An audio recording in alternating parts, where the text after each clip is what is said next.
Certains papyrus égyptiens relatent déjà l'utilisation thérapeutique de la digitale pourpre. Dans l'Antiquité, les guerriers celtes utilisaient la digitale pourpre pour traiter les blessures. On l'utilisait aussi dans des potions empoisonnées, ce qui a contribué à sa réputation de plante diabolique. Au Moyen Âge, la digitale pourpre était associée à la sorcellerie et à la magie blanche. Elle était censée empêcher les mauvais esprits et les forces du mal de faire irruption sur la terre et elle était capable de guider l'âme dans l'au-delà. En 1542, Léonard Fuchs, médecin et botaniste allemand, publie la première description connue de la digitale pourpre. Il la préconise pour soigner les blessures, les œdèmes du thorax et des poumons, en l'employant sous forme d'emplâtre, de décoction ou d'infusion. En 1775, William Wittering, un médecin britannique, a démontré ses propriétés médicinales et particulièrement son utilisation dans le traitement des problèmes cardiaques. Il la surnommait l'opium du cœur. Il conseillait de cueillir les feuilles de la digitale pourpre juste avant l'éclosion des fleurs, puis de les faire sécher avant de les réduire en poudre. C'est cette poudre qu'il utilisait en décoction ou en infusion. Toutefois, son utilisation n'était pas sans danger car il était difficile de déterminer la quantité de principes actifs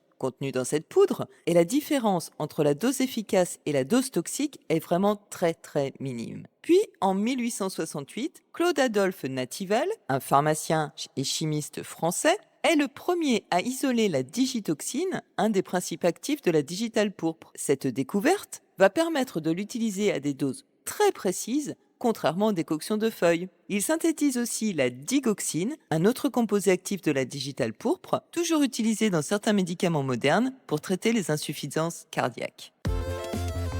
Alors, la digitale pourpre